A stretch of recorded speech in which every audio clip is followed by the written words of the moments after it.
श्री जी channel में आपका स्वागत है। श्री जी चैनल के इस खास वीडियो में आज हम बात करने वाले हैं रामायण काल के कुछ पात्रों के बारे में, जिनके बारे में ये कहा जाता है कि ये मनुष्य नहीं थे, लेकिन फिर भी इनका योगदान उस काल में महत्वपूर्ण था। भगवान राम का काल ऐसा काल था जबकि धरती पर विचित्र किस्म के लोग और प्रजातियां रहती थी, लेकिन प्राकृतिक आपदा या अन्य कारणों से ये प्रजातियां अब लुप्त हो गई हैं। आज ये समझ पाना मुश्किल है कि कोई पक्षी कैसे बोल सकता है।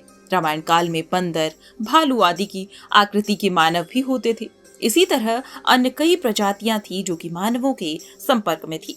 आइए जानते हैं कुछ ऐसे लोगों के बारे में जो कि मनुष्य नहीं थे, लेकिन रामायण काल में उनका महत्वपूर्ण योगदान रहा था। सबसे पहले बात कर लेते हैं हनुमान के बारे में।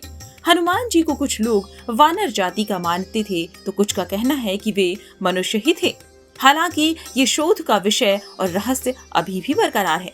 वाल्मीकि रामायण में कुछ वानरों का खास जिक्र मिलता है, जिनमें शामिल हैं केसरी, हनुमान, सुग्रीव, बाली, अंगद, सुषेण वैद आदि। इन सभी वानरों को कपि जाति से संबंधित बताया जाता है। जटायु और संपाति माना जाता है कि गिद्धों यानी कि गरुड़ की एक ऐसी प्रजाति थी जो कि बुद्धिमान मानी जाती थी और उसका काम संदेश को इधर से उधर ले जाना होता था। जैसे कि प्राचीन काल से कबूतर से भी ये कार्य करवाते आए हैं। भगवान विष्णु का वाहन है गरुड़। प्रजापति कश्यप की पत्नी विनता के 2 पुत्र हुए, गरुड़ और अरुण। गरुड़ जी विष्णु की शरण में चले गए और अरुण जी सूर्य के सारथी हुए। संपाति और जटायु इन्हीं अरुण के पुत्र थे। जटायु तो सीता को रावण से बचाने के लिए शहीद भी हो गए, तो संपाति ने समुद्र के पास वानरों को बताया था कि सीता माता कहाँ है। इस तरह से जटायु और संपाति ने रामायण काल में अपना महत्वपूर्ण योगदान दर्ज करवाया। जामवंत जी।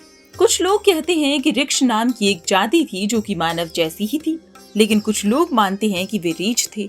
भालू या रीछ दरअसल उर्सीरे परिवार का एक स्तनधारी जानवर है। रामायण काल में रीछ नुमा मानव भी होते थे। जामवंत जी इसी का एक उदाहरण है। जामवंत भी देवकुल से थे। निश्चित ही अब जामवंत की जाति लुप्त हो गई है, हालांकि ये एक शोध का विषय है।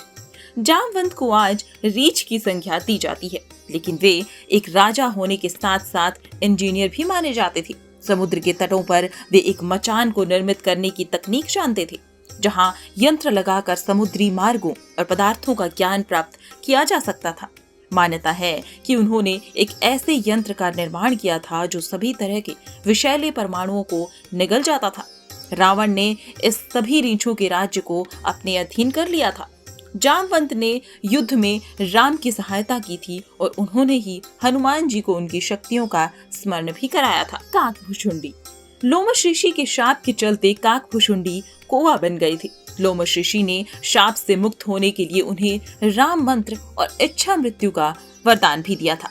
कौवे के रूप में ही उन्होंने अपना संपूर्ण जीवन व्यतीत किया। वाल्मीकि से पहले ही काकभुशुंडी ने रामायण गिद्धराज गरुड़ को सुना दी थी, ऐसा माना जाता है। नन्ही गिलहरी। इसके अलावा रामायण में नन्ही गिलहरी का भी जिक्र मिलता है। वन में ऐसे ही चलते हुए श्री राम का पैर एक नन्ही सी गिलहरी पर पड़ जाता है। उन्हें दुख हुआ और उन्होंने उस नन्ही गिलहरी को उठाकर प्यार किया और बोले, अरे मेरा पाँव तुझ पर पड़ा है, तुझे कितना दर्द हुआ होगा ना। गिलहरी इस पर प्रभु से कहती है कि आपके चरण कमलों के दर्शन कितने दुर्लभ हैं। संत महात्मा इन चरणों की पूजा करते नहीं थकते। मेरा सौभाग्य है कि मुझे इन चरणों की सेवा का एक पल मिला।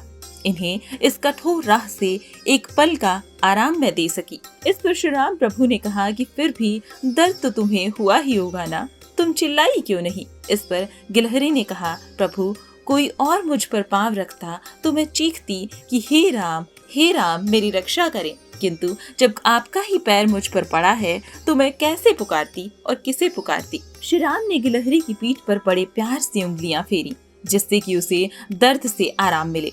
अब वे इतनी नन्ही है कि 3 उंगलियां ही उन पर फिर सकीं। माना जाता है कि इसीलिए गिलहरी के शरीर पर श्री राम की उंगलियों के निशान आज भी पाए जाते हैं।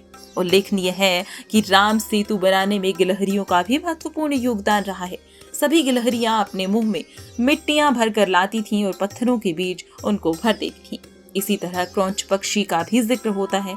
हालांकि क्रौंच पक्षी की घटना वाल्मीकि और भारद्वाज ऋषि से जुड़ी हुई है, रामायण का पहला श्लोक इसी क्रौंच पक्षी के कारण उपजा था। शीजी चैनल के इस खास वीडियो में आज हमने बात की रामायण काल के कुछ महत्वपूर्ण पात्रों के बारे में, जिनके बारे में कहा जाता है कि वे मनुष्य नहीं थे। ये वीडियो आपको कैसा लगा आप हमें कमेंट सेक्शन के जरिए बता सकते हैं और ऐसी ही और जानकारी भरी वीडियोस के लिए देखते रहें शीजी चैनल।